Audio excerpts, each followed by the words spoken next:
Welcome to Kenton's videos. Enjoy the video. In this video, I will explain how to make soup powder at home. First, select your favorite vegetables such as carrots, celery, and onions. You can also include herbs like parsley or thyme for extra flavor. Wash everything thoroughly and chop them into very small, uniform pieces. This helps them dry evenly and quickly. Make sure all your ingredients are completely dry before moving to the next step. Once your vegetables are prepped, spread them in a single, thin layer on your dehydrator trays. Avoid overcrowding to ensure proper air circulation.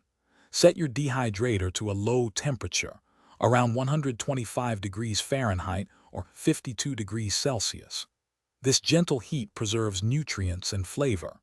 Dehydrate for approximately 8 to 12 hours, or until the vegetables are completely dry and brittle to the touch. After dehydration, transfer your brittle vegetables to a high-speed blender or a clean coffee grinder. Pulse in short bursts to avoid overheating, which can affect flavor. Continue blending until you achieve a very fine, consistent powder. For an even smoother texture, you can sift the powder through a fine mesh sieve to remove any larger, unground pieces. Regrind any remaining chunks. Store your freshly made soup powder in an airtight container in a cool, dark place. It will maintain its potency and flavor for up to 6 months.